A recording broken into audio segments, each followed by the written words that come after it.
Welcome to episode 474 of Salcedo Paranormal, and tonight I am sharing true paranormal stories from the web.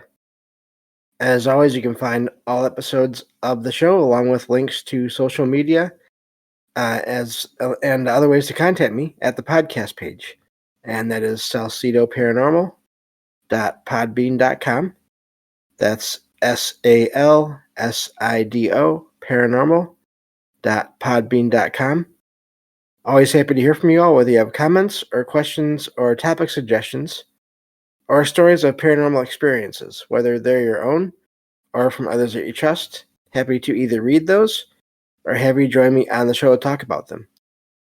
Thank you all for listening, whether you are here for the live streams on Discord or if you listen to the podcast or YouTube feeds, or if you are hearing this on the Troubled Minds Radio Network, KUAP Digital Broadcasting. There you can hear replays of the show, two of them every night at 6 p.m. Pacific, 9 p.m. Eastern. Right before the show, Troubled Minds Radio comes on. As always, I want to thank Michael Strange, host of the Troubled Minds Radio show, as well as Liam Martin, host of the Exile Minds podcast, for producing the show and putting it up on the station. If you'd like to support the show, there are some different ways to do that. You can always share the show with others, rate and review the show on your podcast platform of choice. Also, you can find books I've written on paranormal fiction and nonfiction over on Amazon. I also have a Patreon page where I plan on releasing one extra true paranormal stories from the web show per month, as much as possible. And there's already one up there, and there will be another one up as soon as I can get one up there. So just have to get the time and everything worked out for that. But so I'll be putting up one of those every month, and hopefully, eventually, I want to start putting up more than that, like almost once a week, whenever possible. And you can all episodes on that page are available on all membership tiers, no matter which one you pick. It's just another way to support the show.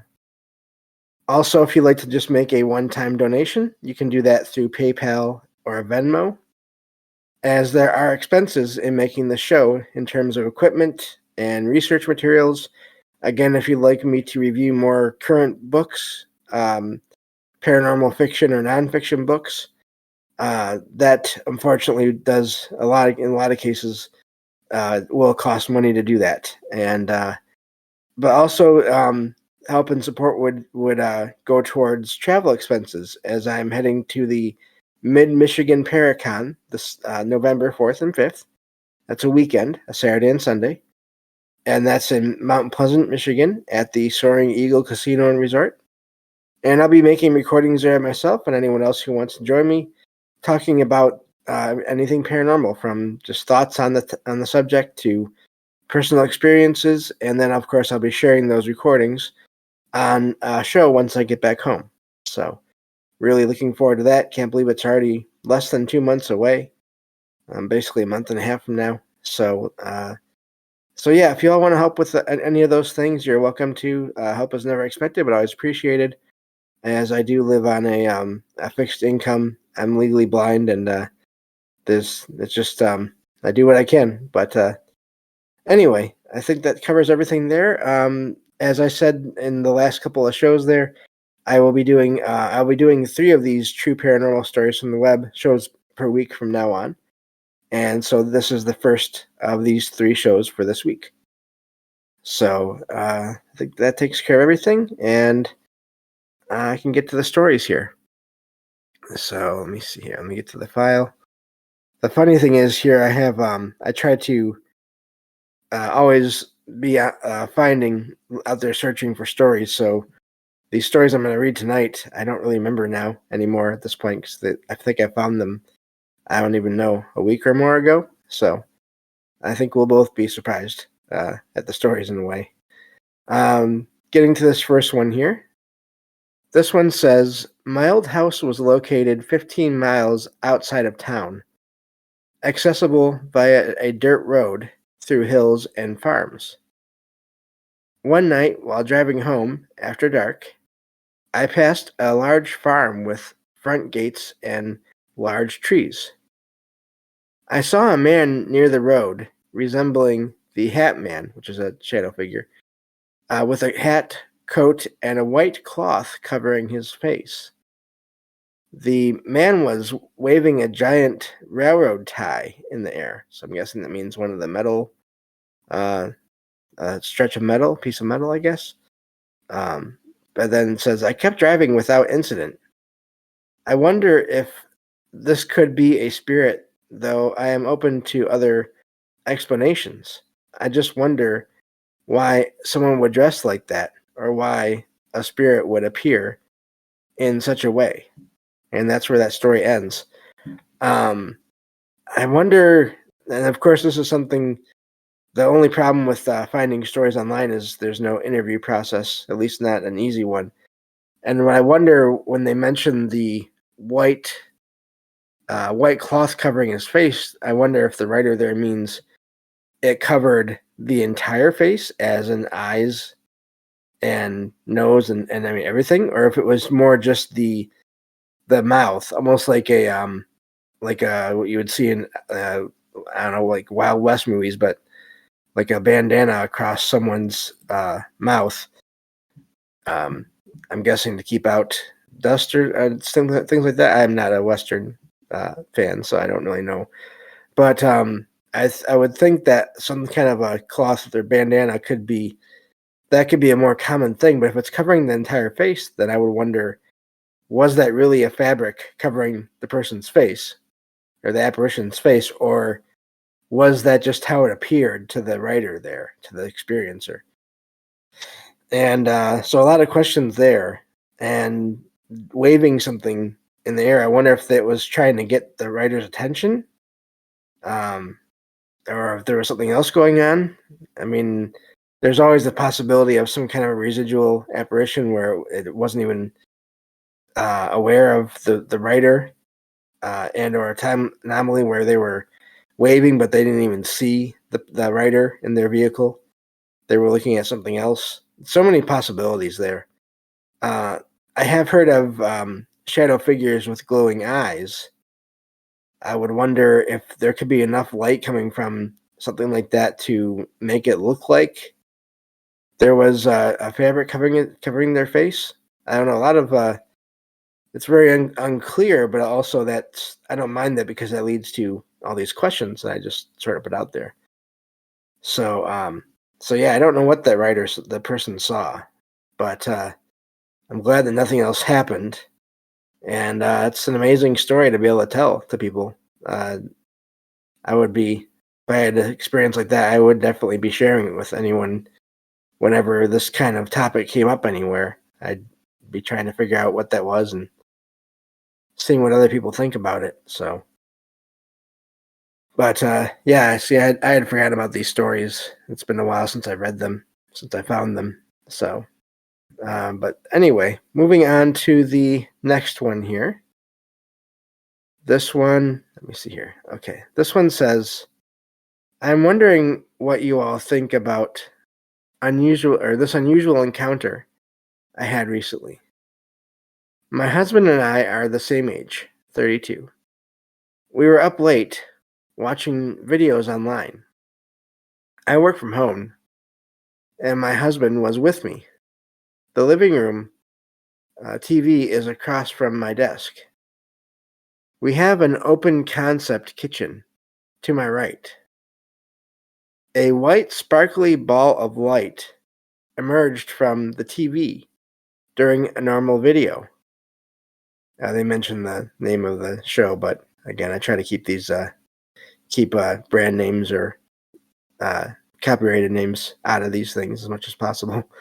Anyway, says the ball zoomed silently toward the kitchen and materialized a tall person's dark outline with white straightened. Oh wait, I'm sorry. With androgynous build. Oh, I skipped two lines. There we go. Uh, manifested dark outline with. Sorry about that. White sparkling edges. The figure appeared to be around 6 feet tall, with a male or androgynous build, slim to average. The figure landed crouched and then straightened up and vanished quickly. My husband and I both saw the figure simultaneously. We felt a static charge in the air, similar to the static from an old TV or being near lightning during a storm. We asked each other what we saw at the same time. If it wasn't for the clear shape of a person, I would have written the event off as bad wiring. Also, it was not storming outside. I wish I had captured the incident on camera. Has anyone else had a similar experience? And that's where that story ends. That one is amazing to me because we talk about on the show a lot, every so often, a story about the paranormal and electronics. One of those stories, a similar kind of story, will show up. And a lot of times it's just orbs going towards electronics or different things like that, shadow figures, different things associated with that. Even some, in a couple of cases a couple of stories I've shared in the show, images of shadow figures on screens, on the TV screens of different kinds. But this is really amazing. This sounds almost like something or someone, some other entity used a TV as some kind of a portal, or as a used electronics as a way to travel, and who knows how far. And I'm wondering if they even knew what was going to happen, the way that this figure sort of crouched and then stood up and disappeared. I think in a lot of cases, so many times we think that if it's paranormal, anything that's happening, it has to know and have complete control over what's happening. But I don't think we can know that for sure. So, and of course, we don't know that it doesn't have complete control. We just don't know. So, but the fact that two people saw that at around the same time there, and they felt energy in the air, and then this figure showed up, that and then vanished. That really is an amazing story to me, and I'm always looking for these kinds of stories now about electronics and weird things happening in and around and outside of them, because I think that is going to become more and more common. Of course, as technology evolves and advances, and it becomes more and more. I mean, it's already pretty much all around us, but as it becomes more so, and people become more and more familiar with it over time, and then when those people eventually pass on, then they still maybe have that familiarity, and they're able to manipulate technology from whatever other realm there is. If we all go somewhere else, or if we don't, if we somehow stay here. Again, I don't claim to know anything, but all these are just, to me, possibilities. And I think that, like I said, I think this is only going to become more and more common, at least this interaction with technology. It may happen in all different kinds of ways, but I think it's just going to happen more and more. So, heading to the next story here. Let's see. And I'm really glad to be back doing this kind of show. This is one of my favorite kinds of shows. I think I said the other day too. Outside of shows where I have guests, these true paranormal stories from the web shows are my favorite ones to do, because just all these stories. I don't know if it's because I write.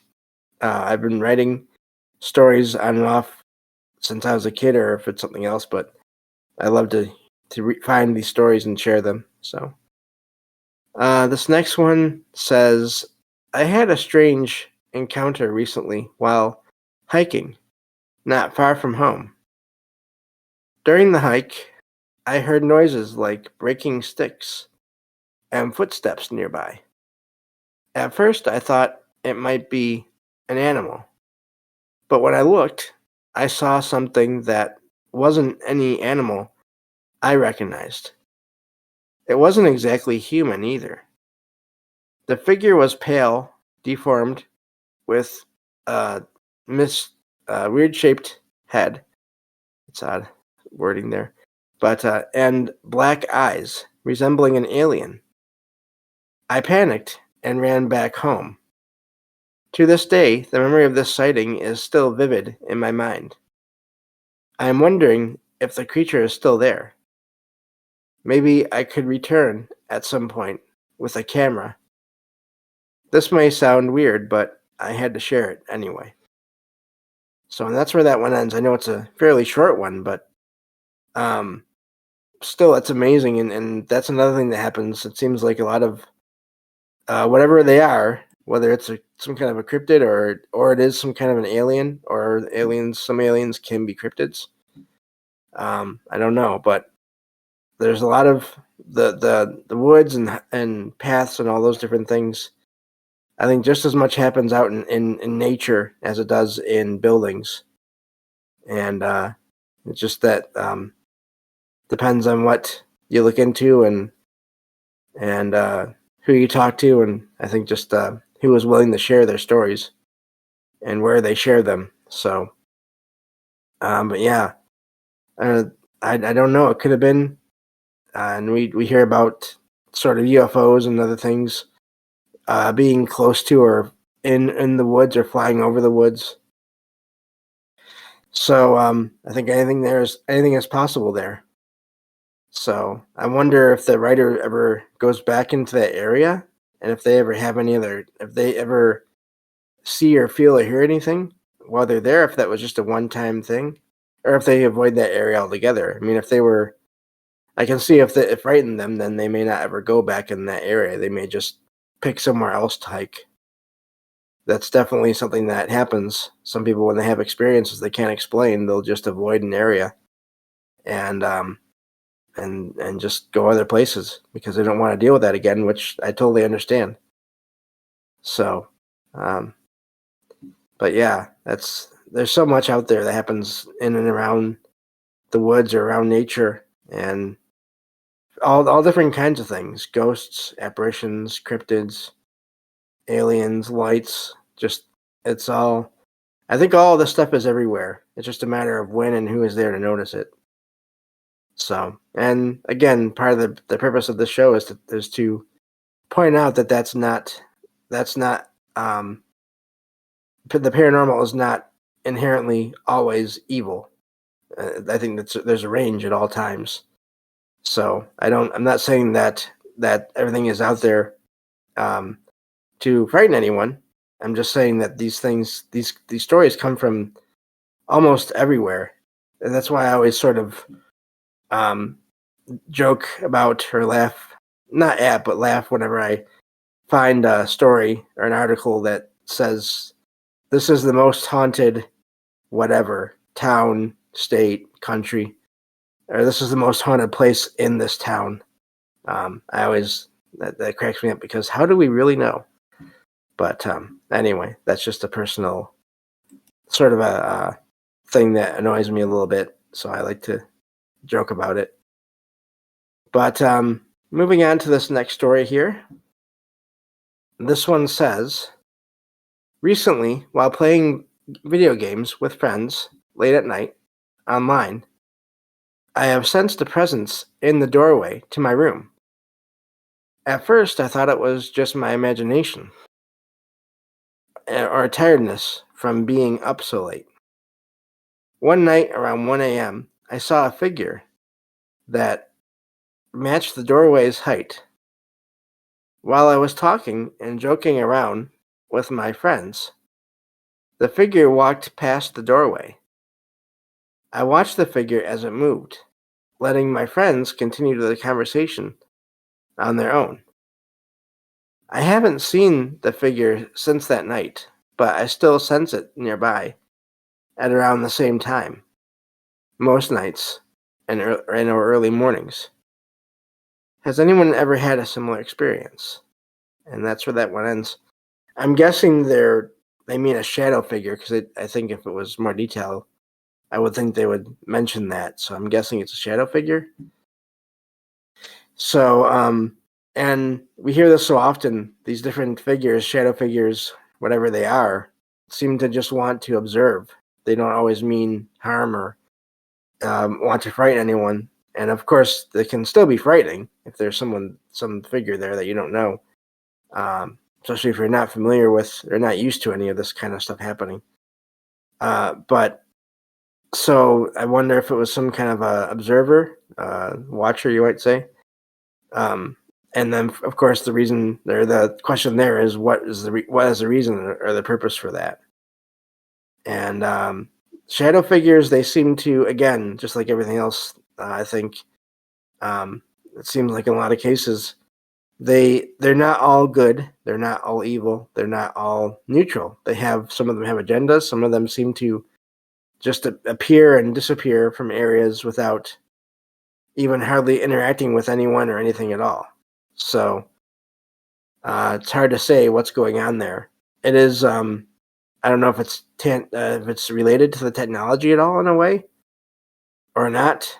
There is no direct connection, I don't think, in that case. But it's funny now that I've found so many stories about possible connections. I always wonder about those stories where maybe there isn't a connection, or if it is there, then it's not so obvious.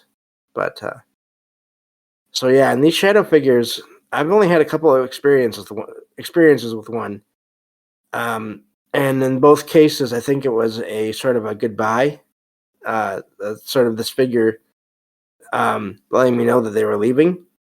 I think I've told the story once or twice on the show before, but may have been a while, so I'll share it again. And I think that's probably where we'll end it. But after that's done, so I've had a lot of just random activity in my apartment where I live right now for many years now. I've been here for over 16 years, and I've had other things happen, and I have entire shows. If you go back into sort of the earlier archives of my show, you can find shows where I talk all about all my experiences. But one of the things that I noticed in my apartment, in my bedroom, which I eventually turned into more of a storage room, is at night.